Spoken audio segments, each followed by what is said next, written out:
Hey everybody, welcome back. We are on to week 5.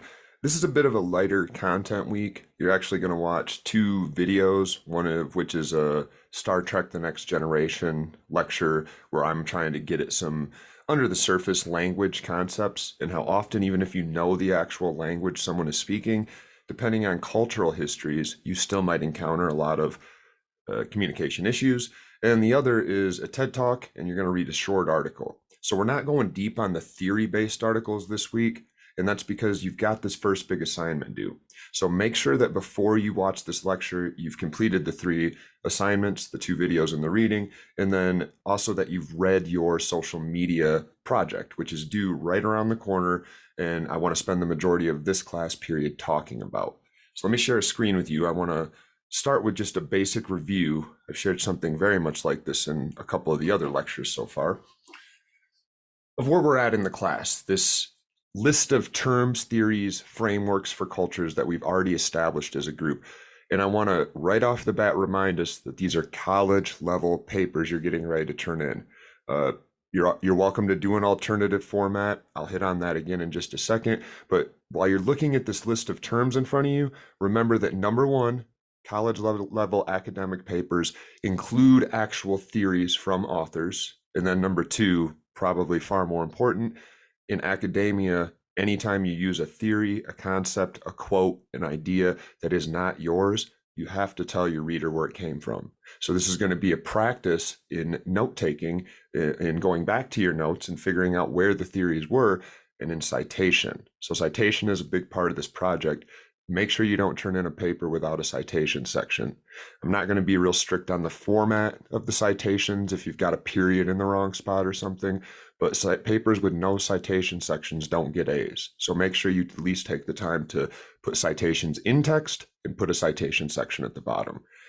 Let's remind ourselves of a few of these, and again, remembering that whichever of these I decide to talk about with my social identity, I've got to first say, here's what this term is, here's how I know about it and who I read it from, here's what they say about it, here's what it has to do with me, and we're going to connect it to our social identity. So cosmopolitanism, Arpaia, way back on weeks 1 and 2, I believe, 2.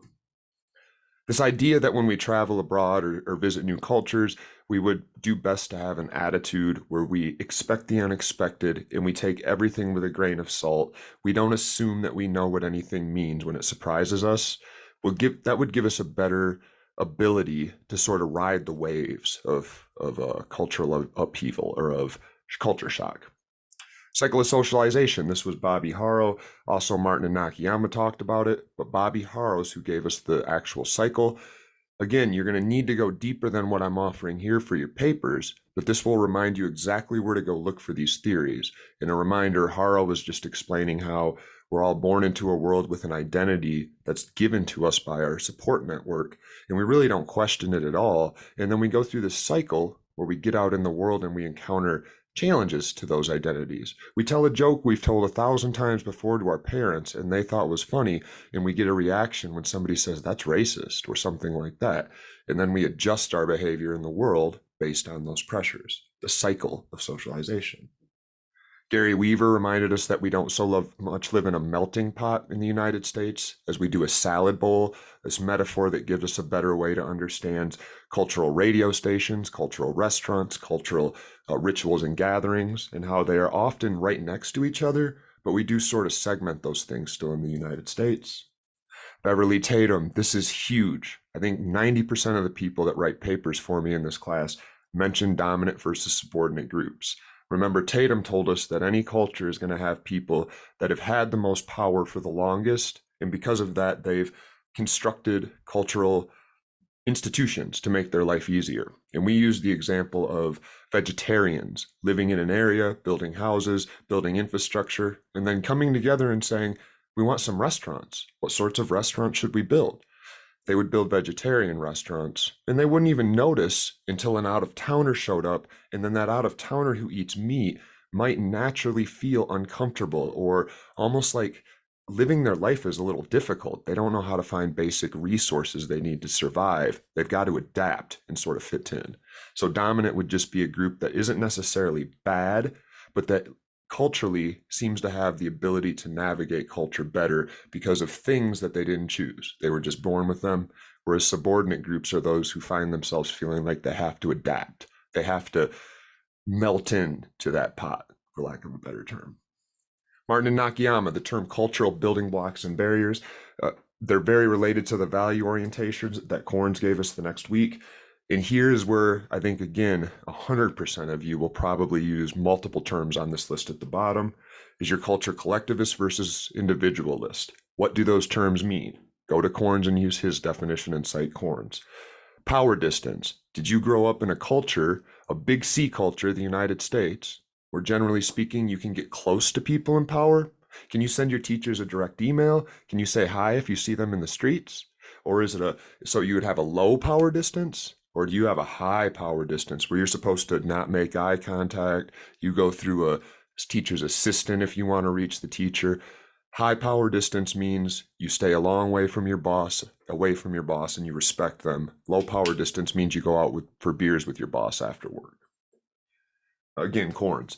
Embracing uncertainty versus fighting uncertainty. We spoke a little about how the United States is the land of the free and has a really embracement of insecurity where we have stock markets, and we do some things to try to offset it with insurance organizations, but generally speaking, we let people risk their money.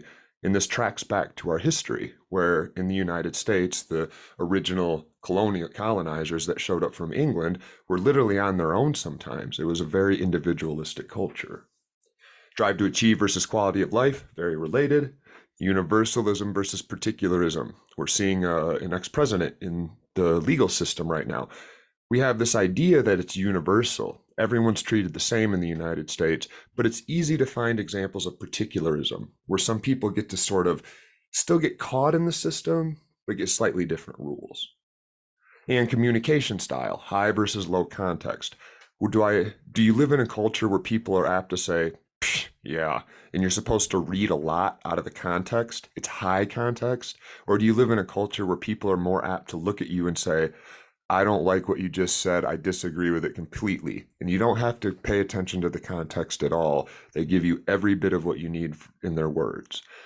The way that we communicate generally impacts how we operate. And if we go from one setting to another and don't realize it, it can feel out of place, anxiety producing.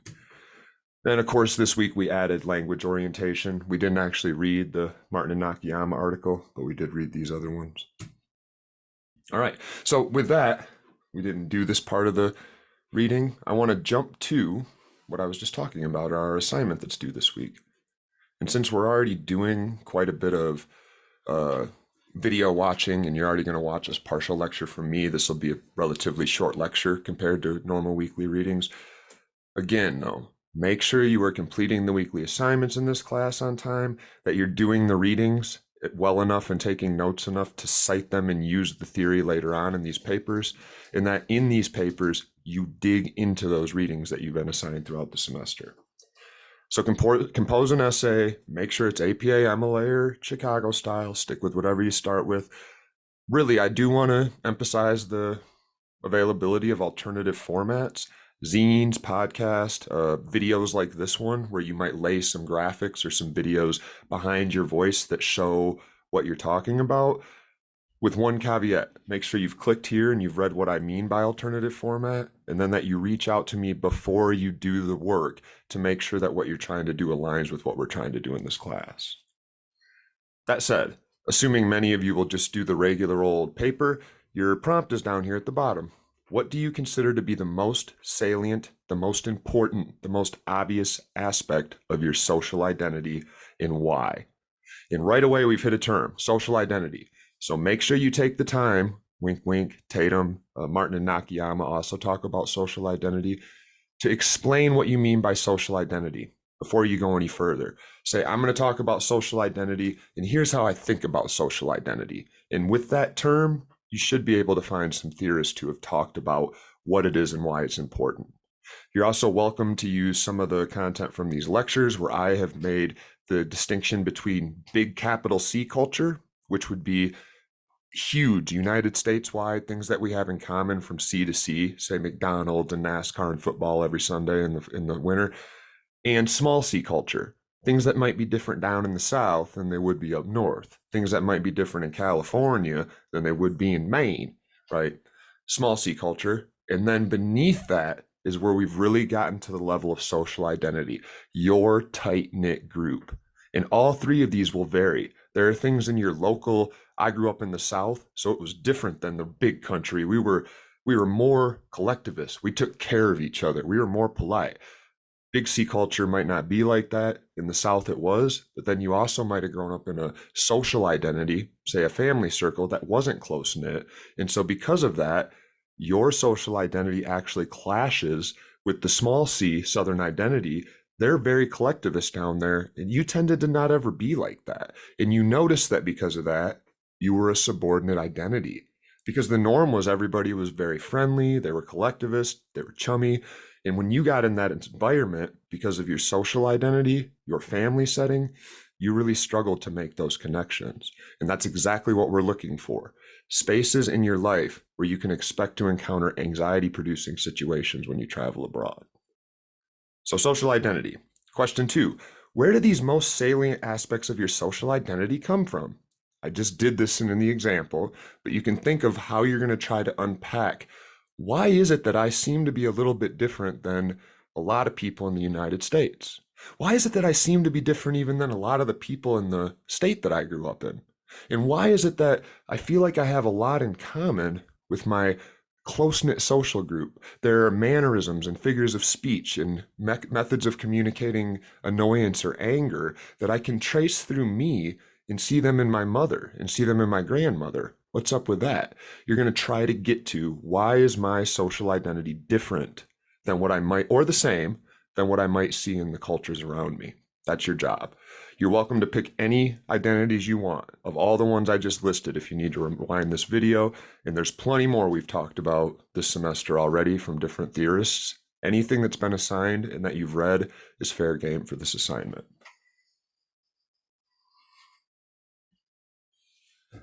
How do you believe that these most salient aspects of your social identity shape the lens through which you view the world and interact with others, particularly those who may be viewed as different from you?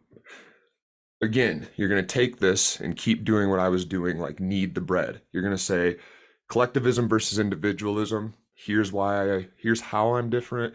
When I track my path, here's why I think I'm different. Here's the differences in my local community and my home life.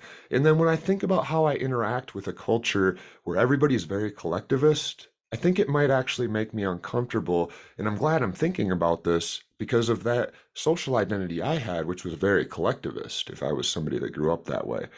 I want to talk about how I might feel when I encounter it and how I might walk through that process, how I might, as a human, come to recognize that when I am in situations where people are very individualist, I feel a certain way. And if I prepare for it, I might be able to better accommodate myself. And then again, pick up some other terms, power distance, communication styles, right? All the things that we talked about on the slide, again, if you want to rewind this, that were related to quality of life versus drive to achieve, universalism versus particularism. Anything we've read about that feels like to you it aligns easiest with your life, use it. It's worth really emphasizing that point. Don't force yourself to apply terms that you struggled with or that you really didn't understand. If power distance is something that you kind of understand, but you don't really grasp it enough to apply it to yourself, choose another one. Do the ones that really resonated with you, the theories or the frameworks that you encountered that made you say, aha, that's me. I can understand a little bit about myself. And that's it. So as you get to work on these, you should now actually be in some of the final stages of these, but as you really lock down the final drafts of these and get ready to submit them, keep me on your team. This is an online class, which means it can be difficult to feel that connection when we're not seeing each other once a week in person or online at least. But send me emails. If you're getting some theory that you feel like you've got a hold of it, but you're not really sure and you'd like a pre-read or something, submit it early. And if I have time, I can sometimes grade it ahead of time and give you an opportunity to fix some stuff. And if you're a rock star like some of you seem to be, keep up the good work. Make sure you get it in on time. And again, stay in touch with me if you're struggling with the class, and make sure you're keeping up as we go so that this doesn't fall or doesn't get ahead of you.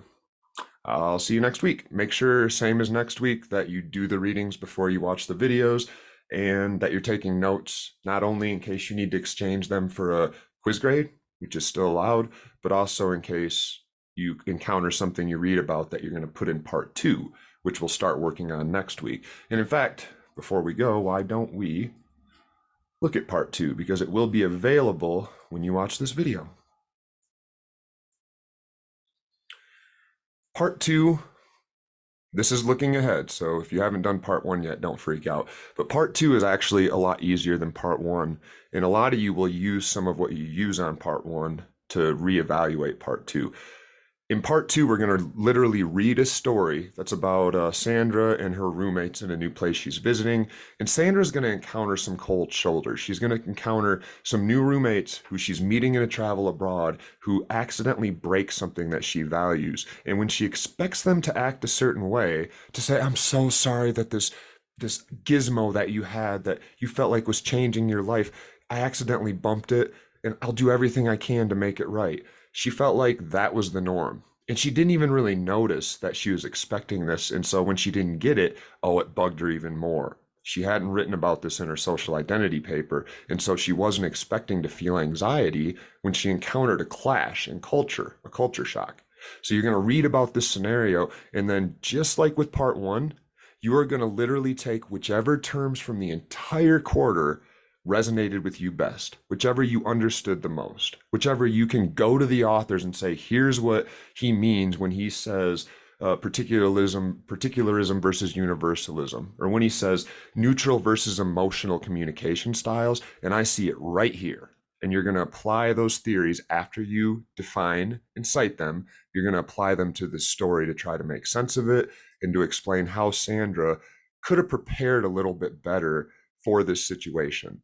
So this looks like a big assignment, but don't let it intimidate you. It often takes students something like 20 to 30 minutes to complete the whole thing.